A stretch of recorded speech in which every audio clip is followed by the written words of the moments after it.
talking about why are there two Americas and how are people responding to this, right? I have a few questions that I think is relevant to ask. If you're new to the channel, my name is Brian. This is my page. Welcome to the Across the Culture War. So welcome. Bienvenidos, my canal. And I want to know, is patriotism changing among younger demographics, right? Is patriotism changing among younger demographics?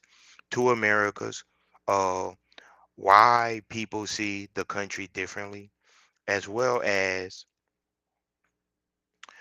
could the modern world resemble feudalism? These are some of the questions I have, and this is some of the topics we want to get into. So if you see the picture at the top, that's the picture of MAGA slash ICE. Now, I think that we can all respect immigration, but they have done some things that many would say have crossed the line. So when I say two Americas, what America am I talking about? Okay, well, we have a map of America right here of the United States. So you have the southern region, you have the far northeast, you have the Midwest, and you have the West Coast. So this is, and then you have, of course, Alaska, Hawaii, and the territories. So when we're talking about the United States, because some people may not know what we're talking about, this is what we're talking about. Okay. But in the United States, there's a growing divide. There's people who live like this in the United States. This is a picture of housing in the DC DMV area. But then we have cities across America, believe it or not, that look like this, right?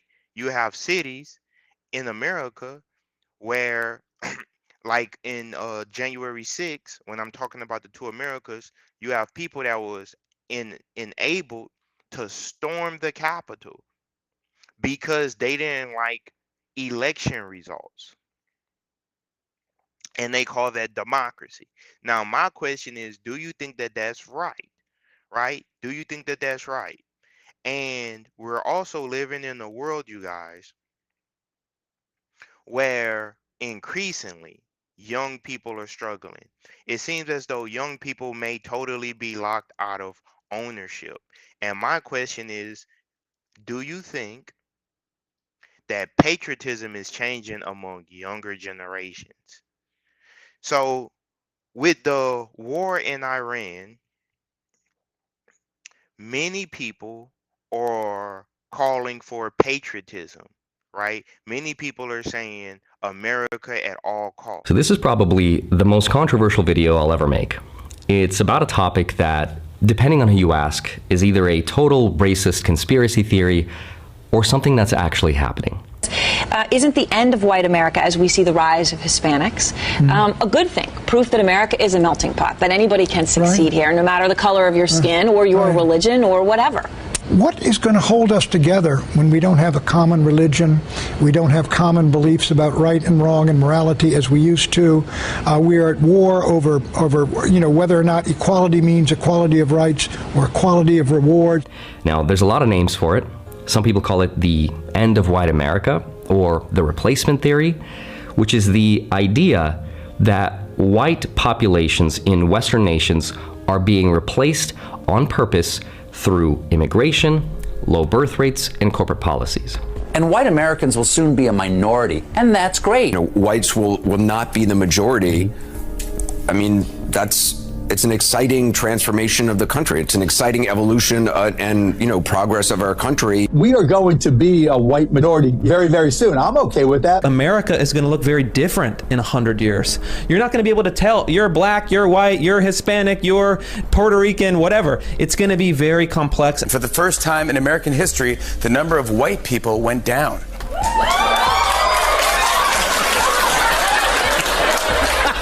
White population is declining for the first time in history in America. White people will not be the majority in the country anymore. This will be the first generation ever in American history in which whites will be a minority. Now, you might have seen videos from far-right media, or maybe you've seen a few viral videos on TikTok about how a lot of countries used to be a certain way and how they've completely changed over time. And that has led people to, in some cases, wake up in their own country where the laws that are meant to protect them are now putting them in prison over just speaking up about them. Arguably the best example of this is, of course, the UK, where saying something offensive on the internet can get you in jail. You went on to say that you did not want your money going to immigrants who, quote, rape our kids and get priority, end quote.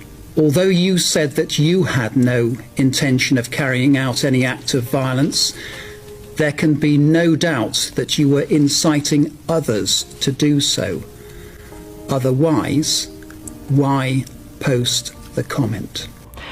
And that's made people worry that if we don't talk about this now, if we don't do anything about it, the U.S. will find itself in the same situation. And it's coming so fast, within 5 or 10 years, it is going to be way out of control. We have a prime example of this, Europe. Europe is gone. White people, let's talk about it. Let's talk about our violence, white violence. No more deflecting, no more blaming everything on everybody else. Let's confront ourselves. White people in America, our history is so extremely violent. And instead of confronting that, we continue to blame other people for the issues and the problems in this country, instead of just taking ownership of our part to play in everything, which is a huge part. Can we stop scapegoating other groups of people, please, and just look at ourselves? White people, it's time to talk about it. Like, it's long past time. Getting rid of other groups of people in this country is not going to make this country better. It's not going to make your life better. It's not going to make you better. I think white people are so scared to talk about race and to talk about white violence and white supremacy because they don't want to connect themselves to it. We don't want to feel like we're a part of the problem. But unless you're acknowledging the reality of how the U.S., this country, runs, you are a part of the problem. I truly believe in my heart, in my soul, that if you're born a white person in this country or on this planet, but I'll just speak about this country, part of that journey is to dismantle systems that have been built to oppress other people. The hard work of life is to confront yourself. How do I benefit from the way that things are? And how does my benefiting from those things harm other people? And instead of walking around with, 1,000-pound bag of shame on your back, consider it your responsibility to do that work. Consider it an opportunity that you are in the best possible position to make this world a better place by not accepting racist and prejudiced and oppressive systems for what they are and trying to contribute to changing them. Use the privilege that you have for good.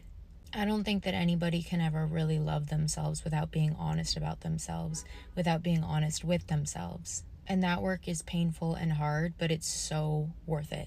White people, you don't have to consciously think that you're better than other people in order to contribute to harm against them.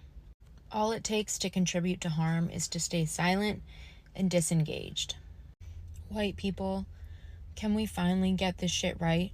Can we finally take accountability? Can we finally look ourselves in the mirror and decide that this isn't good enough? We're not doing a good enough job. You aren't losing because somebody else is safe and cared for. You aren't losing because somebody different than you exists. White people, let's talk about it. Let's start having these conversations with ourselves and with each other. It's time.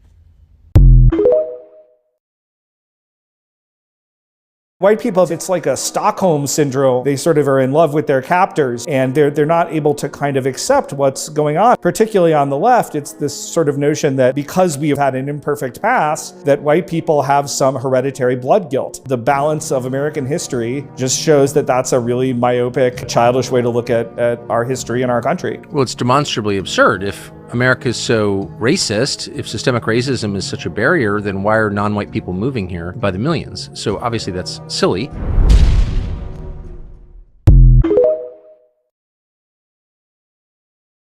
It is not about legal versus illegal. It is about who is not white and who is. And the latest proof of this is the fact that they're only letting in 7,500 refugees into America. A majority of them are going to be, wait for it, Afrikaners from South Africa. Basically, the white people of South Africa are going to be the only refugees we let into this country. All the genocides and wars and terrible things going on, we have selected the white people to bring into this country. So next time someone tells you it's not about race, it's legal versus illegal, we just want people here the right way.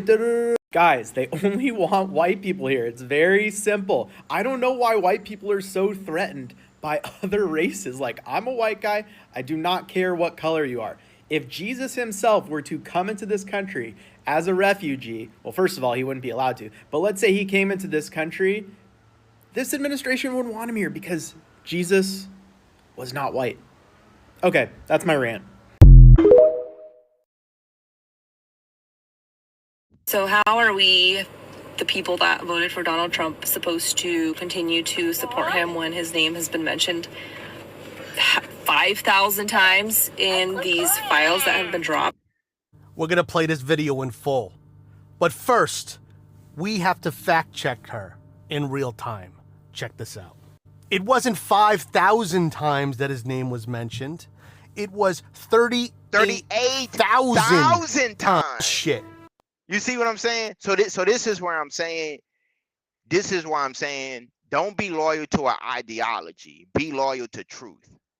Sometimes it's okay if we get new information to change our position. Don't be loyal to an ideology for a second, right? And this is bigger than them, right? What we're really talking about on this broadcast is people are struggling.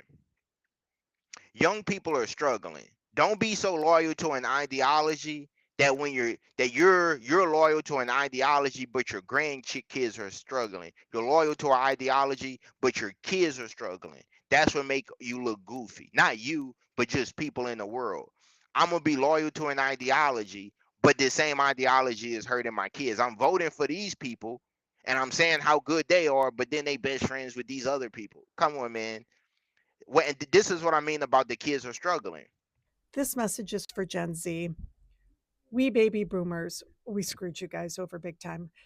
You either come from two kinds of households. One like ours, where my husband and I acknowledged to our kids that we really screwed them over. Life was a lot easier for us when I was a kid financially.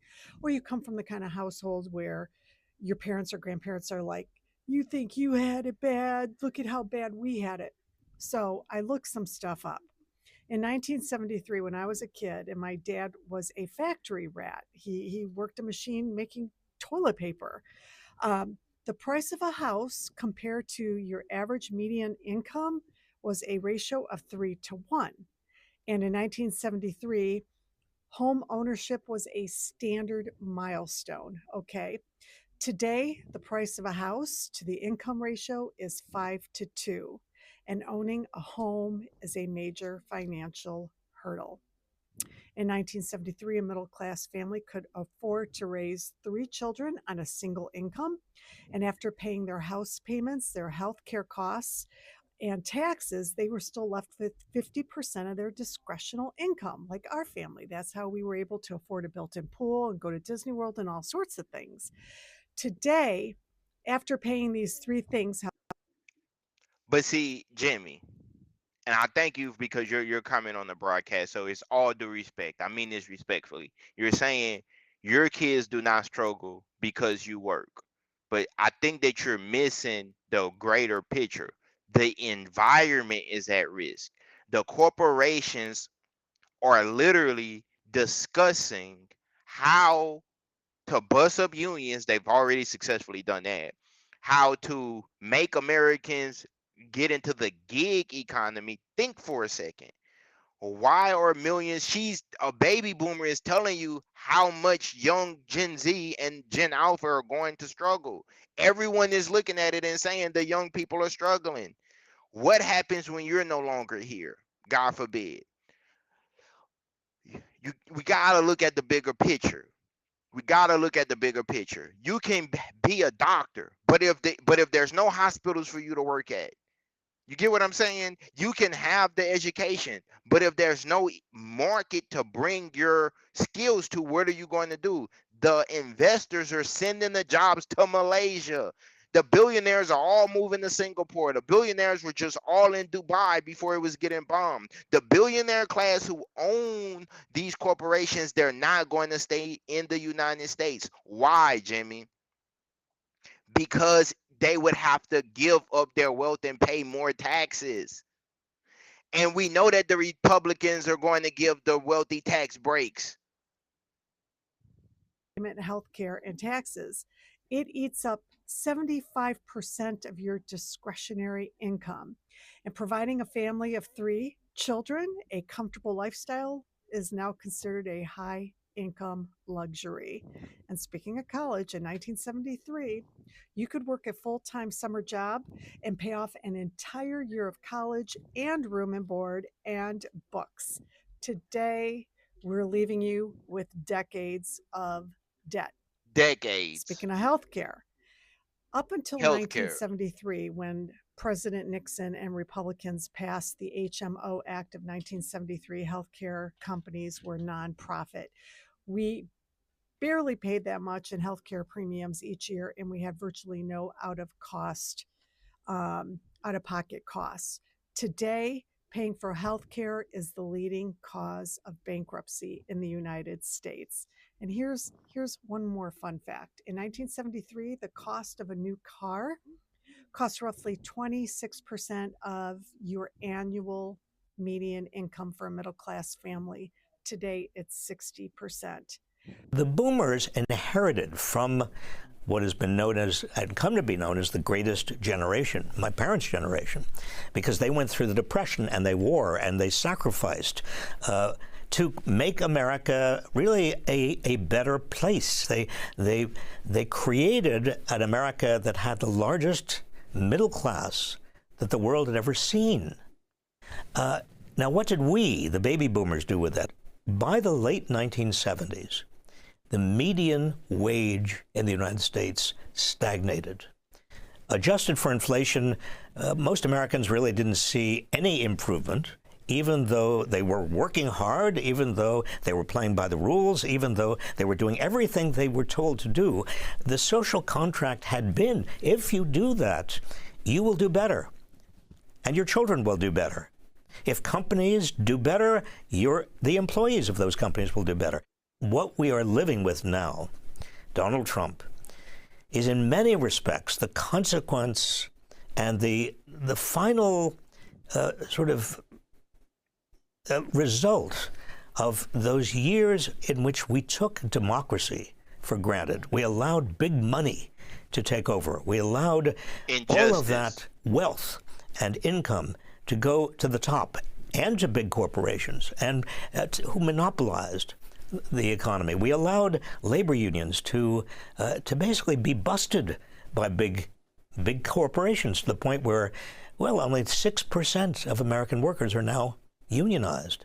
In other words, 6%. We, the baby boomers, although we did a lot of good things, we took for granted what we were given, the democracy, the institutions. So, guys, I'm going to ask you guys some questions to think about. Here's some questions. 1. Okay. 2 Americas. Why are people so divided now? Why are people so divided? Cultural differences, right? We have cultural differences in the United States. We all know this. Is patriotism changing among younger generations? How are the elites and the baby boomers, who are, most of them are going to be in nursing homes right about now? A lot of the people that the richest people in America are old people.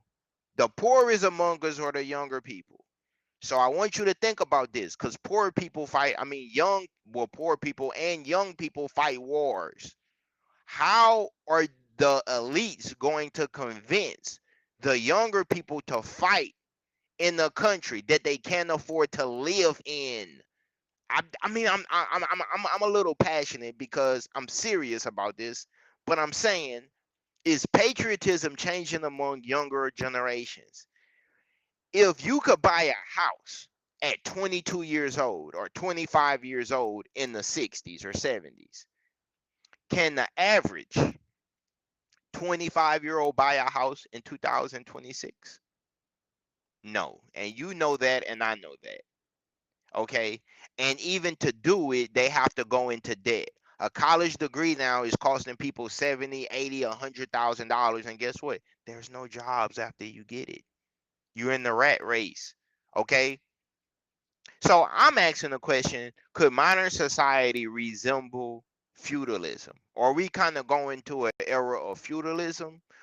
Okay, so let's talk about the American system, and let's talk about Europe for a second, right? Now, I have a degree in history, so this is one of my favorite topics to talk about. So, but we're going to keep it simple. The Americans develop a system called the allodial system.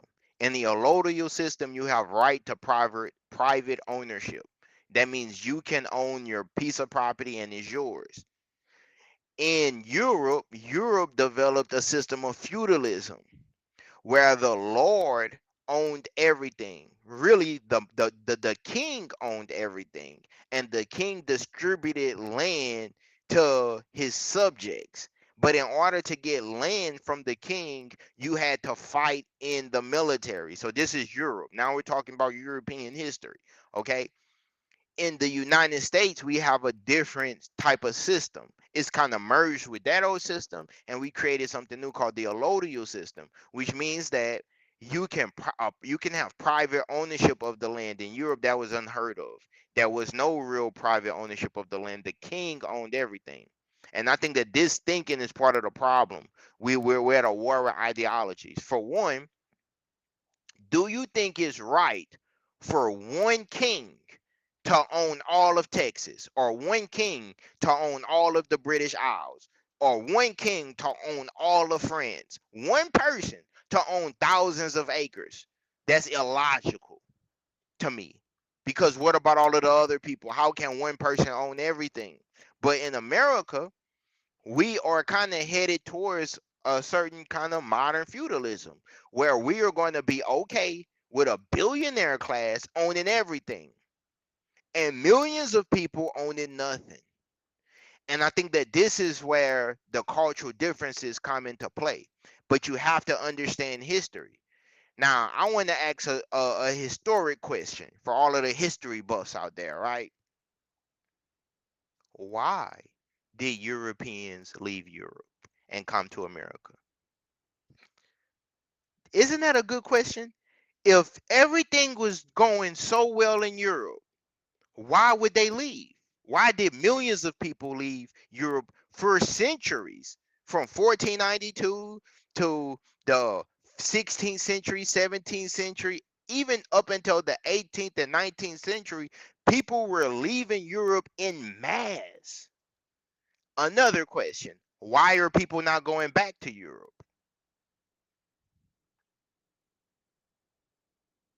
A lot of people don't like to ask questions, but I like to ask questions. So what was going on in Europe at the time?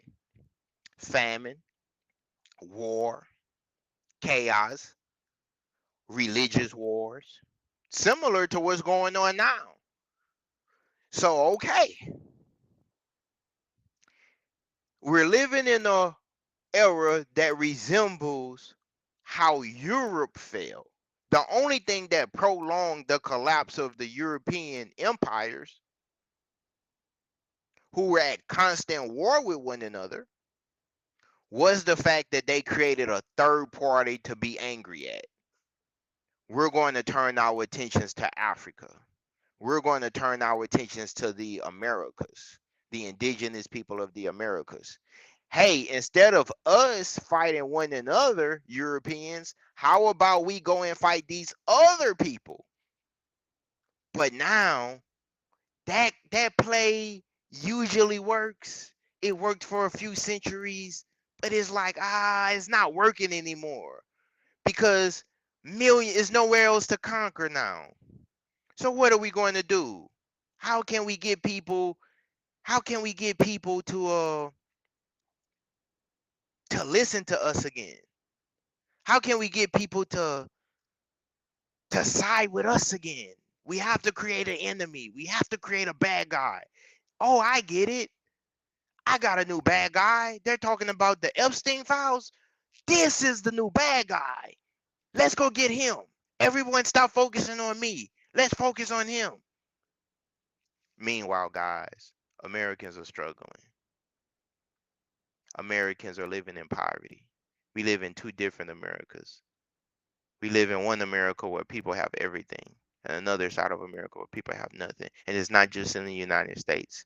The United States is actually, if you're here, you're actually blessed, because if you start looking at Haiti, the Dominican Republic, places in the Caribbean, Cuba, you start looking at places like in certain demographics, you have to have a generator because the infrastructure is so terrible, right? But we're not that far from our country becoming like all of the places that we've been conquering. This country's immigration problem pales in comparison to the white male problem. If you were to take all of the white male dominance and violence out of the American equation, you would have a country that is far more peaceful than it is right now. If you think that immigration is the United States' biggest problem, you're not paying attention. The white male problem, especially when it comes to violence, especially when it comes to violence to women, is all white men. The numbers are insane. And yet it is the white man who is perpetrating all of the violence in the immigration conversation. ICE is led by white men, predominantly. Donald Trump, an old white man who is determining the consciousness of this country and swaying a lot of younger white men and older white men who were already, predators, and in the belief that because of patriarchy, they're entitled to certain luxuries, a certain way of living, a certain quality of life, a certain standard that is completely made up. We took this country by force, by blood. The last thing that we should be doing is preaching about immigration when this is literally a country made of immigrants.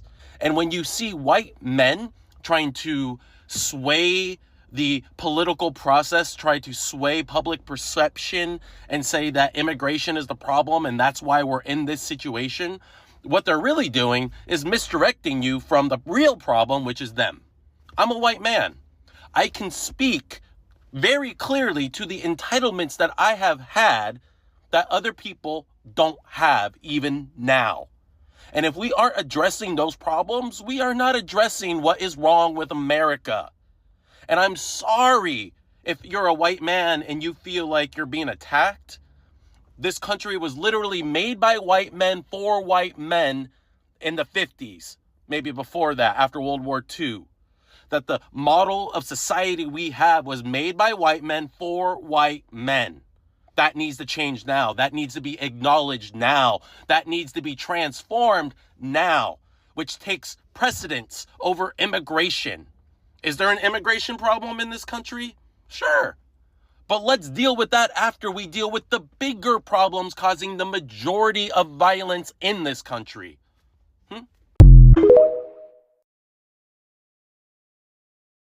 Protect America. However, I think that it's going to be increasingly difficult for young people to feel a part of America because they're locked out of the financial institutions. They're locked out of ownership. They can't afford rent. They can't afford bills. Many people have had grandparents who needed surgeries who couldn't afford the surgeries. Many young people have had parents who have unfortunately passed away from health illnesses who seen the lie that everyone is treated equally, right? We know that that's not true. We live in two Americas, right? And so I'm going to play a clip discussing that. The boomers inherited from what has been known as, and come to be known as, the greatest generation, my parents' generation, because they went through the Depression and they wore and they sacrificed to make America really a better place. They created an America that had the largest middle class that the world had ever seen. Now, what did we, the baby boomers, do with that? By the late 1970s, the median wage in the United States stagnated.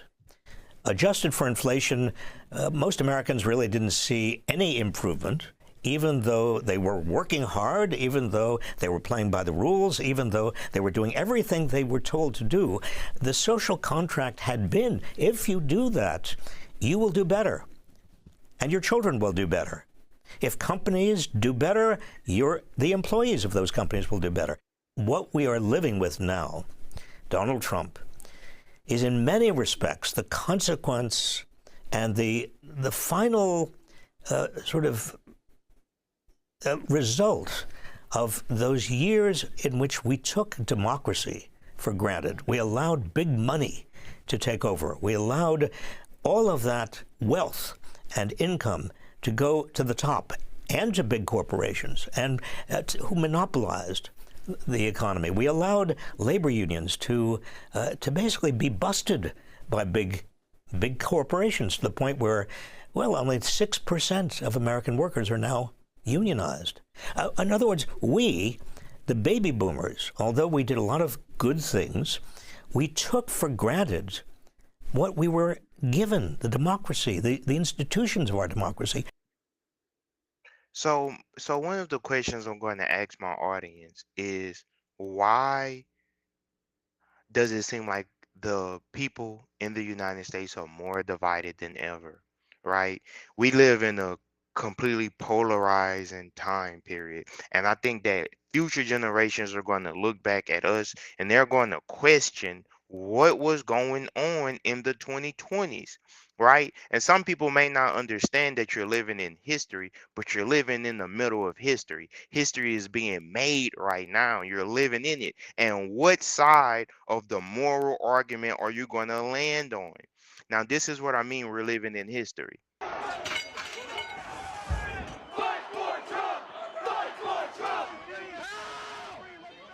And ironically, let me show the comment. One of the comments on the stream, the first comment of today, is someone says, such and such for Trump. Now listen, believe it or not, I'm not anti-Donald Trump. I'm just reporting the facts. So I just find that it's ironic that you're saying this when we know that these people are targeting people who look like you. This is part of the polarizing effect that I'm talking about. People are so polarized, and people are more divided than ever. These people are targeting people that could be your cousins, your relatives, and you're siding with them. It doesn't make much sense, because we're living in a world where people are divided economically, religious wise, race, ethnicity. People are arguing and fighting. And this all started, I believe, if you go back to January 6th, January 6th was the tipping point of what was to come.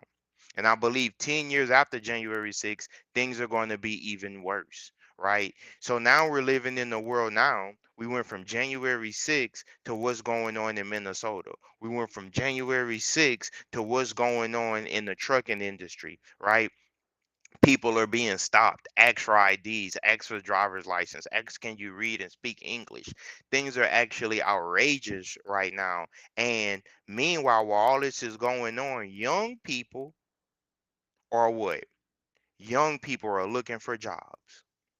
Young people are trying to use their college degrees. They're trying to use their education to get a job. They were born into a world of wealth inequality. They can't afford to live in America. And this is a conversation that I think needs to be had. Young people are struggling, and the world that they are inheriting looks nothing like the world of of their grandparents or even their parents. People that are 18 years old and people that are 50 years old are going to live simultaneously, but they have totally different viewpoints, not just generational gaps on changing demographics, but we're living in a world where young people actually cannot afford to live in the United States, and someone needs to ring the alarm. Young people are struggling. And this is not just me saying this. No one wants to say that they're struggling. Everyone wants to say that they're doing well. But the statistics show young people are in trouble. And someone needs to talk about this. So, welcome to my broadcast. This message is for Gen Z.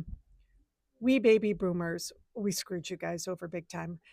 You either come from two kinds of households. One like ours, where my husband and I acknowledged to our kids that we really screwed them over. Life was a lot easier for us when I was a kid financially. Or you come from the kind of household where your parents or grandparents are like, you think you had it bad, look at how bad we had it. So I looked some stuff up. In 1973, when I was a kid, and my dad was a factory rat, he worked a machine making toilet paper. The price of a house compared to your average median income was a ratio of 3 to 1. And in 1973, home ownership was a standard milestone. Okay. Today, the price of a house to the income ratio is 5 to 2.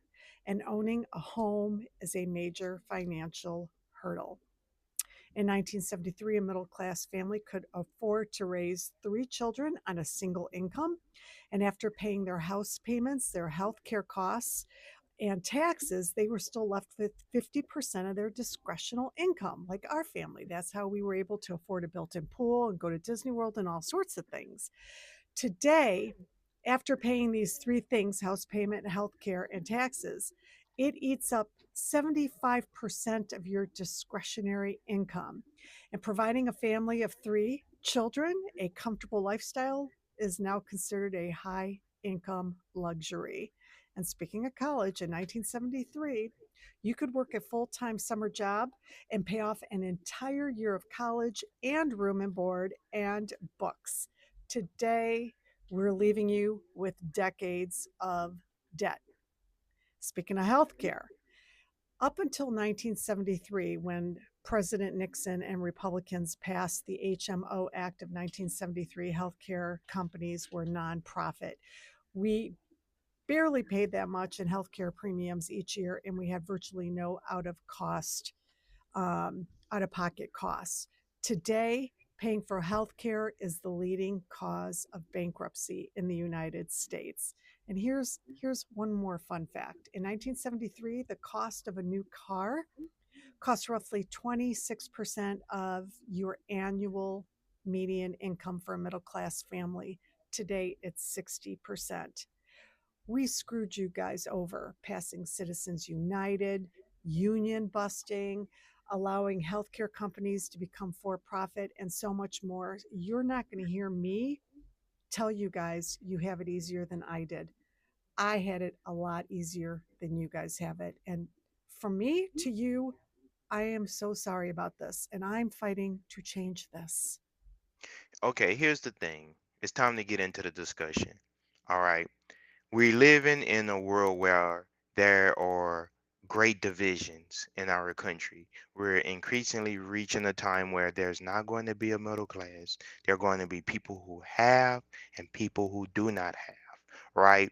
And I believe that this is going to have far-reaching consequences into the future, because with situations like the war in Iran and wars that could last another 20 years. If you were growing up in the millennium, you remember how long the war in the middle, the first one of the millennium, lasted after 2001, right? It lasted 20 years.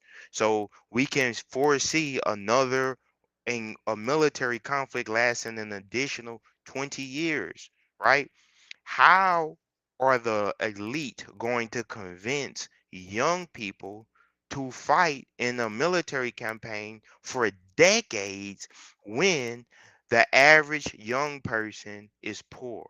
The average young person is locked out of home ownership, you guys. Why is this generation having so many financial stresses? Well, you hit it. The struggle is real. The struggle is real. So there are 67 million of them, ages 13 to 28, just to we can establish that's who what they we're are. talking about. Yeah. 67 million of them. So this is a big group of people. They are going into the world with a greater financial burden than the previous generation before them, which would be the millennials.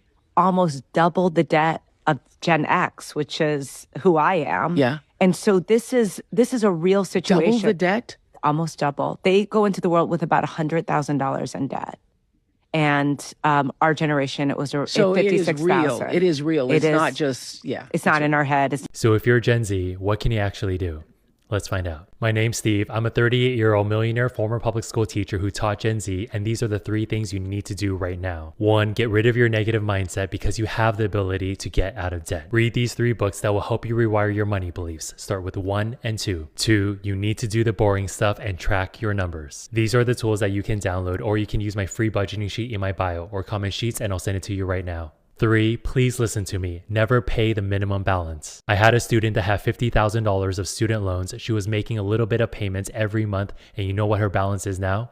$55,000. If you don't pay off your student loans quickly, the interest is going to snowball and you're going to end up paying even more later on. If you have other debt on top of your student loans, list them all out from highest to lowest interest rates and tackle the ones with the highest interest rates first. Hang in there, let's get through this together and just take it one day at a time. I hope this video helps. Well, listen, it doesn't help. Your advice, while practical, doesn't help. You cannot outpace systemic structural problems by working yourself to death. And this is the problem that a lot of young people are going to realize, that they've been set up to fail. A lot of young people, knowing this, probably going to tell you the truth. So listen, I'll be your cousin, I'll be your best friend, and I'll tell you what they not going to tell you. Listen, we're all in this together. Our generation, us as young people, is up to us to realize that the people that were supposed to set up an environment for us to succeed, they sacrifice our future. A lot of people in the United States don't realize how poor they are. Why is that? Why don't a lot of people in the United States realize how poor they are? Question. Okay, the answer is because we have a credit system in the United States, which means that you can leverage your future income to buy something now. So most people think that they're richer than what they actually are because they have a car because they leverage 60 months payments for, right? They have a house that they bet and made a deal that they would pay a balance on monthly in order to have. So you really don't own it. You're able to use it. You're renting it essentially, but you really don't own it, right? And so this is why I'm saying we have a culture of brainwashing going on. And this isn't popular to say. So let's hear it from some of the people who have lived before us, so they can tell us just how screwed we really are. Because when I say it, a lot of people are not going to listen to me. So let's hear it from someone who is way older than me to tell us how messed up we really are. Why? Because they stole our future. Our future have been stolen from us. This message is for Gen Z. We baby boomers, we screwed you guys over big time. You either come from 2 kinds of households. One like ours, where my husband and I acknowledge to our kids that we really screwed them over. Life was a lot easier for us when I was a kid financially, or you come from the kind of household where your parents or grandparents are like, you think you had it bad, look at how bad we had it. So I looked some stuff up. In 1973, when I was a kid, and my dad was a factory rat, he worked a machine making toilet paper. The price of a house compared to your average median income was a ratio of 3-1. And in 1973, home ownership was a standard milestone. Okay. Today, the price of a house to the income ratio is 5-2, and owning a home is a major financial hurdle. In 1973, a middle class family could afford to raise 3 children on a single income. And after paying their house payments, their health care costs, and taxes, they were still left with 50% of their discretional income, like our family. That's how we were able to afford a built in pool and go to Disney World and all sorts of things. Today, after paying these 3 things, house payment, health care, and taxes, it eats up 75% of your discretionary income. And providing a family of 3 children a comfortable lifestyle is now considered a high income luxury. And speaking of college, in 1973, you could work a full-time summer job and pay off an entire year of college and room and board and books. Today, we're leaving you with decades of debt. Speaking of healthcare, up until 1973, when President Nixon and Republicans passed the HMO Act of 1973, healthcare companies were nonprofit. We barely paid that much in healthcare premiums each year, and we had virtually no out-of-pocket costs. Today, paying for healthcare is the leading cause of bankruptcy in the United States. And here's one more fun fact. In 1973, the cost of a new car cost roughly 26% of your annual median income for a middle-class family. Today, it's 60%. We screwed you guys over. Okay. So now we know that we live in a divided world. Okay. Now we know that the young people have had their future leveraged. So let's recap for a second. How did we get here? Okay. We got here because we live by a law of capitalism. And in the system of capitalism, we need people on the bottom, right? And you need people at the top. Well, I'm going to tell something to people that live in, if you live here, let me pull up a map. If you live here, let me share some information with you. The corporations are not going to keep jobs in these divisions. Why? Because they would have to pay employees an American salary. And it's cheaper, stay with me, it's cheaper to send jobs to Asia, Africa, and the Eastern world and pay them far less than what it would cost to pay 100 Americans. So the era of factories in the United States, of us manufacturing goods and services here, is gone.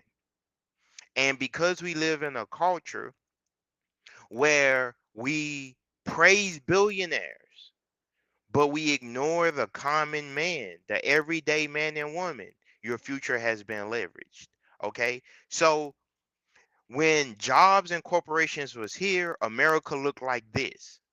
But now that jobs are being sent overseas, America is going to look like this. This is what we're reaching. This is the future that we're headed. And I know a lot of people don't want to hear this, right? No one wants to hear this. Now, she was talking about the 60s and the 70s. Okay. Let's talk about the 60s for a second, right? In the 60s and the 50s, you had worldwide discrimination against the people labeled African Americans, right? Well, these people, my people, I am a black person. The reason why we were in this situation, let me go on camera so you can see. The reason why we were in this situation is because in order for the dominant society to have jobs, some people can't have jobs. So millions of people were locked out of the economic foothold. But now here's how things are changing. That was then. But guess guess what's going on now? Now we're all slaves. Now we're all slaves. Now. So here's the problem when you allow discrimination to fester. It's only a matter of time before it comes back to bite you. So now millions of people classified as YT, they're going to suffer. Millions of people like that are going to suffer. Why? Because the elites are sending jobs overseas. And no amount of storming the Capitol is going to change that. They're fighting for wars in Iran. Listen, guys, and I need you to stay with me. The reality that you have been sold is false. To think that the elites care about you, it couldn't be further from the truth. They will send you off to be unalived. And someone has to say it. So me, as a person in the struggle with you, I'm going to tell you this. So in the 60s, going back to that, in the 60s, we had millions of people struggling, asking for equal rights, asking for equal housing, right? Asking for equal support. And a lot of people felt as though people in the dominant society felt as though that if the people, the Black Americans, if they were able to get equal housing, equal education, equal rights, then it's going to be competition for jobs. So now let's talk about now, modern times, the 2020s. We're having the same conversation. We're just having it in a different way, right? And this is why I think that people who are classified as WHITE, you guys have a responsibility to fight for freedom. You have a responsibility to make the world a better place.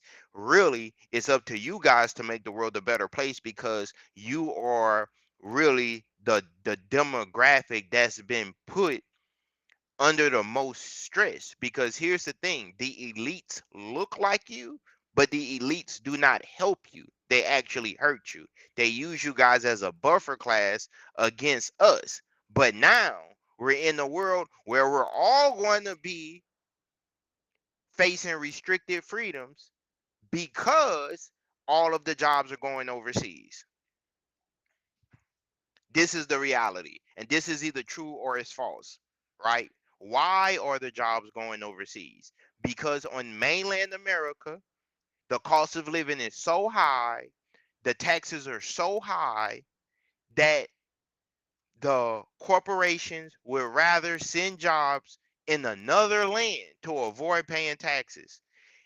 Instead of paying 50 Americans $60,000 a year, they would rather, the elites would rather start a company in Asia, start a company in Singapore, start a company in Malaysia, and pay them pennies. Why would they pay American citizens $50,000, $100,000 when they can take that same money and create 100 jobs overseas and keep more money and pay less taxes? The jobs are never coming back to the United States. The jobs are never coming back to the United States. It's over with. And the people that you have elected have partnered with the elites to do this to you. And this is why I'm telling you that it's up to you guys to wake up. And I believe people classified as WHITE, you guys have a great responsibility because you all have been tricked. Most people, believe it or not, live in two separate Americas. We have one America that looks like this, and then we have another America that looks like this. So as long as people are receiving privilege, they don't feel the need to fight. They don't feel the need to fight. As long as people are not living in a situation like this, where their neighborhoods are abandoned, where there's narcotic use, where people are being unalived, where there's gunshots every night, a lot of people are not going to feel the need to make things better. But here's the problem. Things are changing. And what do I mean about things are changing? Well, now a lot of people in the dominant society are feeling the strain and the push that a lot of other people have been feeling for a very long time. People in the 60s was calling for freedom, justice, equality, fair housing, clean drinking water, and nobody heard them, right? But now, a lot of people in the dominant society are feeling the same strain. But this is good. Things have to get worse before they get better. Now, what do I mean about things have to get worse? This is what I mean.